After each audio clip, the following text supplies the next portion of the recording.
ये वंदन की धरती है, अभिनंदन की धरती है। यहाँ का कंकड़ कंकड़ हमारे लिए शंकर है और यहाँ का नदी नदी हमारे लिए गंगा है। वसुंधैव कुटुंबकम सर्वे भवन्तु सुखिनः जिस धर्म के प्राण वाक्य हैं, सत्यमेव जयते, नर सेवा नारायण सेवा, जिस धर्म का मूल मंत्र है, उस धर्म का प्रतिनिधित्व करने वाली हमारी बहन ने खुशबू पांडे से हिंदू शेरनी तक का सफर तय किया है। आज हमारे फॉर्मल टॉक पे वही अतिथि आने वाली हैं। आइए उनका स्वागत करें। नमस्ते मैम। नमस्कार। फॉर्मल टॉक में आपका स्वागत है। बहुत बहुत धन्यवाद। कैसे हो? बढ़िया, बहुत बढ़िया। आप कैसे हो? मैं भी ठीक हूँ। मैम, हिंदू शास्त्रों के अनुसार धर्म की क्या परिभाषा है? हिंदू शास्त्रों के अनुसार धर्म का अर्थ ही होता है कर्तव्य। कर्तव्य आपका एक पुत्र का भी हो सकता है अपने माता पिता के प्रति, परिवार के प्रति, एक पति का पत्नी के प्रति, या पत्नी का पति के प्रति, भाई का बहन, बहन का भाई के प्रति। एक कर्तव्य के रूप में, मतलब अपनी जिंदगी को, अपने जीवन काल को एक कर्तव्य के रूप में ढाल कर अपने जीवन को पूरा चलाना, वो एक प्रकार का धर्म है। जो ईश्वर यानी कि श्री कृष्ण ने, जैसे महाभारत हुआ था उस वक्त भी उन्होंने जब धर्म की परिभाषा बताते हुए कहा था कि धर्म क्या है। बहुत सारे लोगों ने धर्म को तोड़ मड़ोड़ के अलग अलग तरह से दिखाया कि इतने से सारे धर्म में आप किसे मानोगे। धर्म एक ही है, बाकी सब पंथ हैं, मजहब है। आप ये बोल सकते हो जो ईश्वर के द्वारा स्थापित किया गया हो वो धर्म है, लेकिन जो इंसानों के द्वारा व्यक्तिगत रूप से स्थापित किया गया हो वो मजहब या पंथ कहलाएगा। मैम, आप धर्म और संप्रदाय को एक मानते हो या दोनों अलग अलग चीज़ है? बिल्कुल अलग है, पूरी तरह से अलग है। धर्म जो ईश्वर के द्वारा स्थापित किया गया हो, ईश्वर के आदेशों से स्थापित किया गया हो, उसे धर्म कहते हैं। जैसे हमारा सनातन धर्म है, आप बता सकते हैं ये इसका आदि कब है? बता सकते हैं सनातन धर्म का अंत कब है? नहीं। लेकिन मजहब, जैसे कि हमें पता है इस्लाम 1400 वर्ष पूर्व या ईसाई 1000 वर्ष पूर्व है, हमें पता है इन सब चीज़ों का आंकड़ा। तो धर्म हो गया जो ईश्वर द्वारा अनंत काल से चलता आ रहा है, जो ईश्वर द्वारा स्थापित किया हो। मजहब, पंथ या संप्रदाय हो गया जो किसी व्यक्ति विशेष द्वारा स्थापित किया गया हो, वो खुद के लिए। धर्म क्या है कि पूरे ब्रह्मांड का कल्याण हो, ब्रह्मांड के कल्याण के बारे में उसमें जिक्र मिलेगा। पर जो मजहब होते हैं, समुदाय होते हैं, पंथ होते हैं, उसमें किसी व्यक्ति विशेष का लगाव जरूर होता है कि हाँ आप इसी व्यक्ति का विशेष पूजा करो, इस व्यक्ति का विशेष आराधना करो, ऐसी चीज़ों पर आपको प्रेशर डाला जाता है। तो धर्म और संप्रदाय दोनों पूर्ण रूप से अलग है। मैम, हिंदू समाज अलग अलग जातियों में विभाजित है, अलग अलग मत और पथ में विभाजित है, कई प्रकार के राजनीतिक दलों में विभाजित है। सभी को एक मंच पर लाने के लिए क्या करना होगा?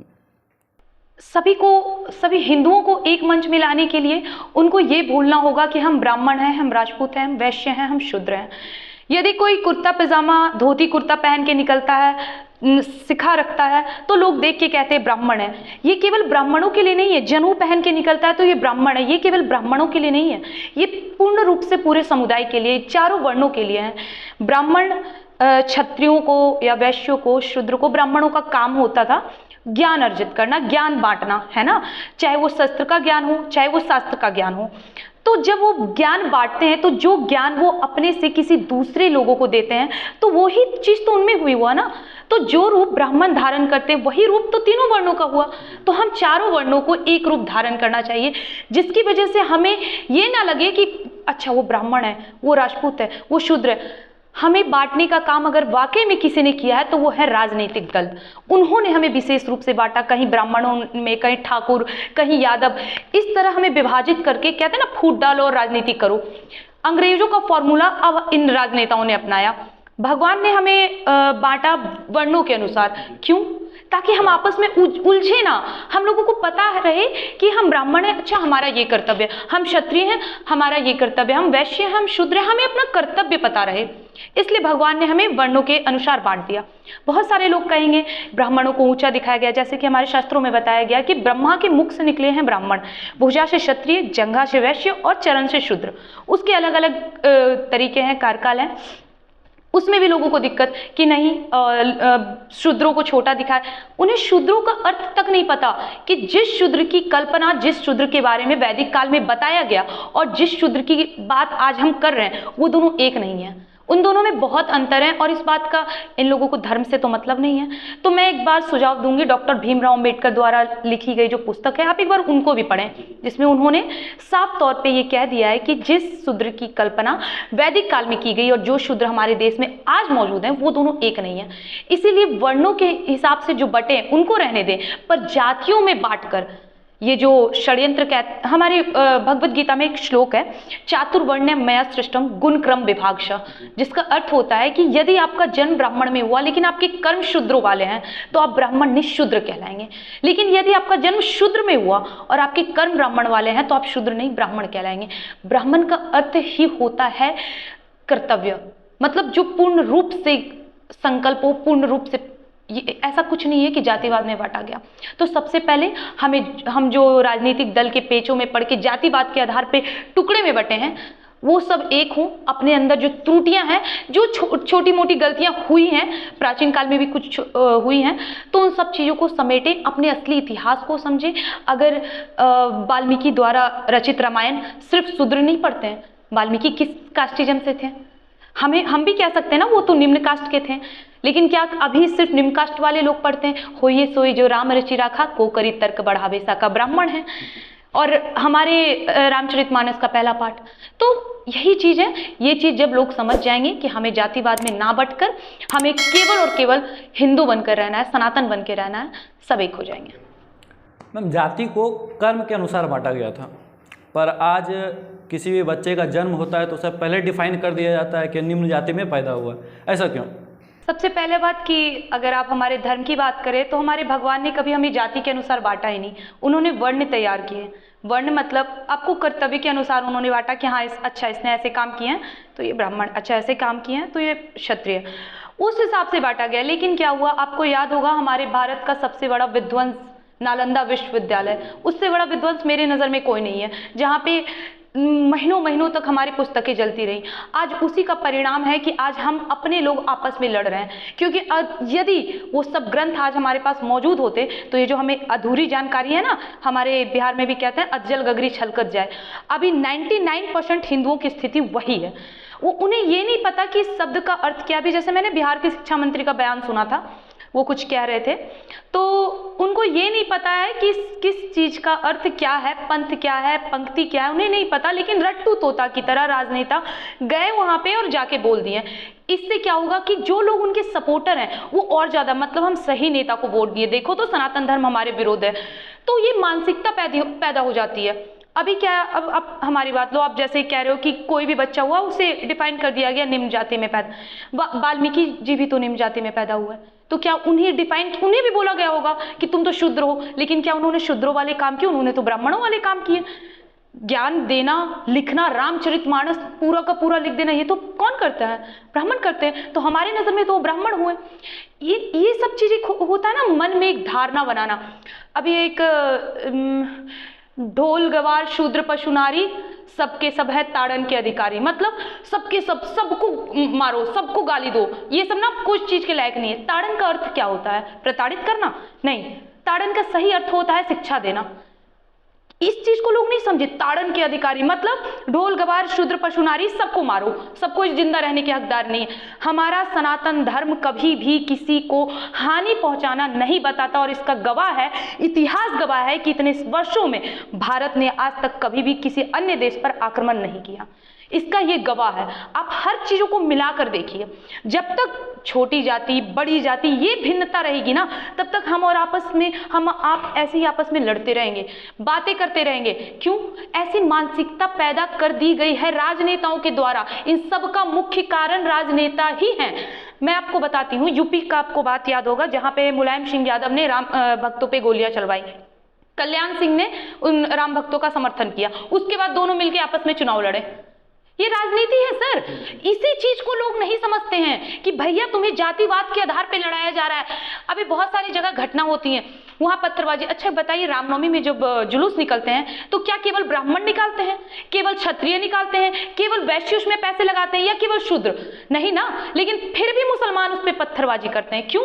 वो पूछते हैं कि बताओ तुम कौन से जात के हो, ब्राह्मण हो तो तुमको पत्थर मारेंगे, अच्छा छोटे जात के हो तो पत्थर मारेंगे। नहीं, उनको पता है ये हिंदू है, भगवा दाढ़ी पहने, रुद्राक्ष है, ये हिंदू है, तिलक लगाए, हिंदू है।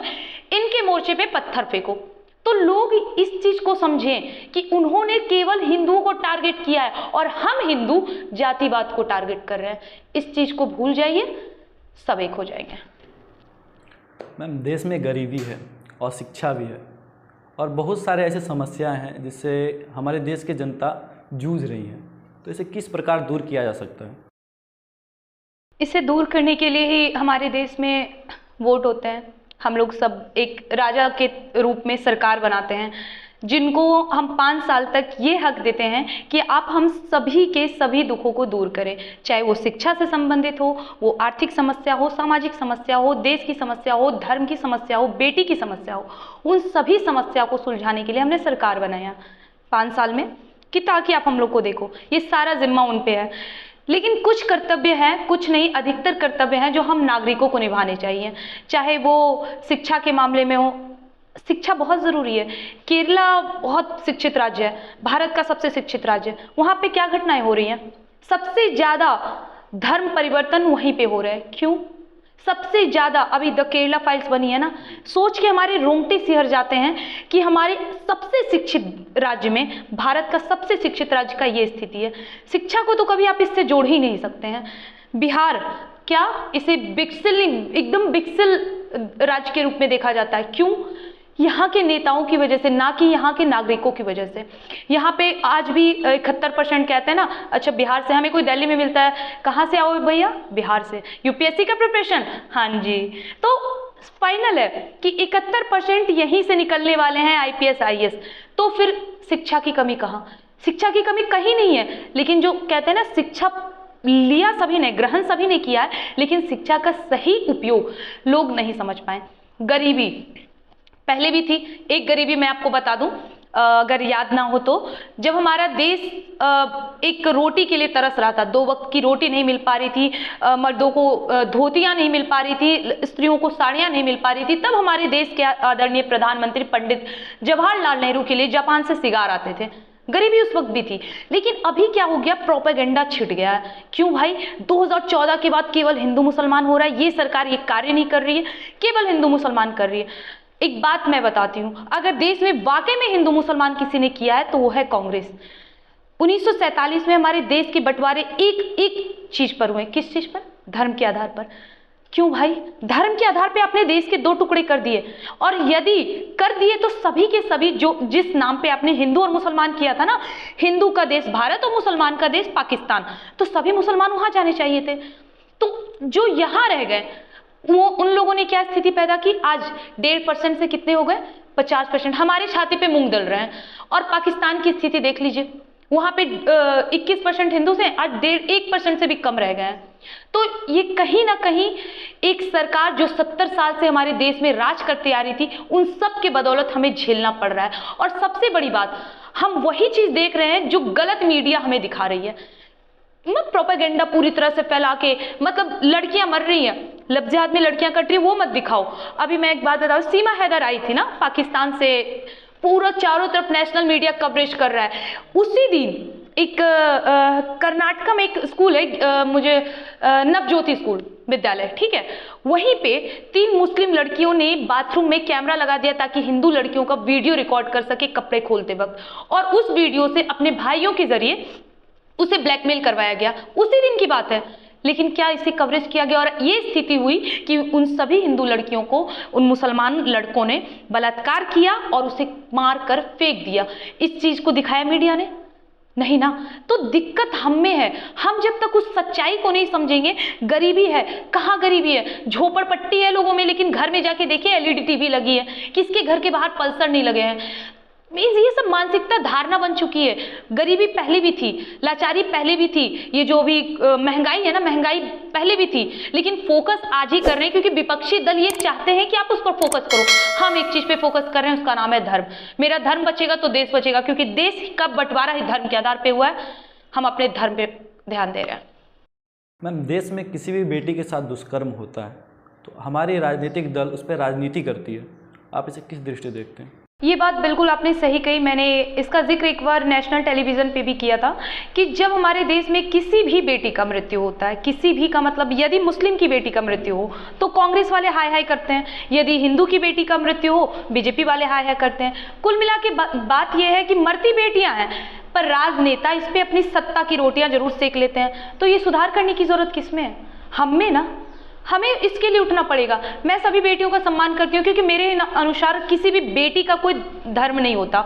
हाथों की कारीगरी से आपको धर्म बदलवा दिया जा सकता है क्योंकि पैदा तो आप सनातन में होते हैं, हाथों की कारीगरी से आपको मुसलमान बना दिया जाता है, पर बेटियों के साथ ऐसा कुछ नहीं होता, उनका धर्म सनातन ही रहता है। तो मेरे अनुसार सभी बेटी, जितनी भी बेटियां हैं हमारे भारतवर्ष की, वो सब मेरे नज़र में सर्वप्रथम सनातनी है। और किसी के साथ अगर कुछ गलत होता है तो मैं उसके विरुद्ध हूँ, चाहे वो किसी भी मजहब की क्यों ना रहे, मैं उसके विरुद्ध हूँ। रही बात कार्य करने की, तो हाँ, मुझे ऐसा लगता है कि बहुत ऊपर तक इस विषय में कार्य करना चाहिए। सबसे मेन इसमें सरकार। अब पूछिए ये सरकार कैसे? उत्तर प्रदेश, ये वही उत्तर प्रदेश है जहाँ मैं बहुत पहले गई थी, तो मुझे वो चीज़ महसूस नहीं हुआ, वो डर था ये लड़की हूँ मैं बाहर कैसे निकलूँ। लेकिन यही आज उत्तर प्रदेश, वाराणसी, बनारस जब मैं उतरती हूँ तो ऐसा लगता है कि मैं कहाँ, मैं किसी देवभूमि में उतर गई हूँ। आप 2-3 बजे रात में कभी निकल जाओ बाहर, हर चौक चौराहे पे आपको पुलिस दिखेंगे, वो सेफ्टी आपको मिलेगा जो आप डिजर्व करते हो। तो मैं चाहती हूँ कि जैसे यूपी में हर एक चीज़ को मैनेज किया गया, जहाँ यूपी दंगाइयों के लिए जाना जाता था, दंगाइयों का क्षेत्र, आज वहाँ दंगा खत्म हो गया, बेटियाँ सुरक्षित हैं। वाराणसी की इतनी डेवलपमेंट हो रही है, उत्तर प्रदेश को इस तरह से पूरी मतलब पर्यटक स्थल के साथ साथ धार्मिक स्थल के रूप में पूर्ण रूप से लेके आया गया। तो मैं चाहती हूँ जैसा बदलाव उत्तर प्रदेश में हुआ बेटियों के लिए खास करके, वो बदलाव भारत के बाकी राज्यों में भी हो। मैम, आप किस महापुरुष या महानारी को अपना आदर्श मानती हैं? महापुरुष भी हैं, महानारी भी हैं। ऐसे तो बहुत से हैं, सरदार वल्लभ भाई पटेल, अटल बिहारी वाजपेयी जी, और महानारी रानी दुर्गावती, रानी कर्णावती, रानी पद्मावती, रानी लक्ष्मीबाई। बहुत सी नारियाँ हैं जिनका मैं सम्मान करती हूँ, जिनको मैं आदर्श मानती हूँ, पूछती हूँ। अटल बिहारी वाजपेयी जी से मेरा गहरा संबंध बोल सकते हैं, या उनसे गहरा प्रेम इसलिए भी है क्योंकि मुझे कुछ कुछ कविताएं करना, बोलना पसंद है, और पता है वो कितने बड़े कवि हैं। उनकी कही हुई हर वो कविता आज भी हमारे रोंगटे से हार देती है। चाहो तो मैं सुना सकती हूँ। अटल बिहारी वाजपेयी जी का एक कविता है जो सबसे प्रसिद्ध और मुझे बहुत पसंद है। भारत कोई भूमि का टुकड़ा नहीं है, ये अर्पण की भूमि है, ये तर्पण की भूमि है, ये वंदन की धरती है, अभिनंदन की धरती है। यहाँ का कंकड़ कंकड़ हमारे लिए शंकर है, और यहाँ का नदी नदी हमारे लिए गंगा है।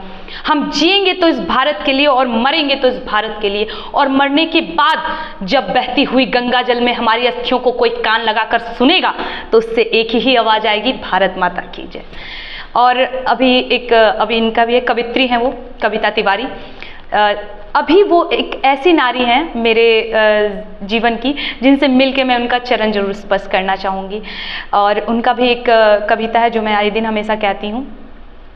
निर्जला शुष्क सी धरती पर कायरता जब कुंभलाती है, जब घटा टोप अंधियारे में स्वातंत्र घड़ी कुलाती है, जब नागफनी के पारिदास सदृश बताया जाता है, जब मानव को दानव होने का बोध कराया जाता है, जब सिंहनाथ की जगह श्रृंगालों की आवाजें आती हैं, जब कौओं के आदेशों पर कोयलें बाधे हो गाती हैं, जब अनाचार के परछाई सुविचार घटने लगते हैं, जब कायरता बन के मिसाल मन को तड़पाने लगते हैं, तब धर्म युद्ध के लिए हमेशा शस्त्र उठाना पड़ता है। देवी हो अथवा देव रूप धरती पर आना पड़ता है। ये कविता है, और ये खास करके जिन्हें डेडिकेट है वो रानी लक्ष्मीबाई हैं, जिसमें एक आखिरी पंक्ति ये है। हर कोना भरा वीरता से इस भारत की अंगुनाई का, बलिदान रहेगा सदा मर्दानी लक्ष्मीबाई का।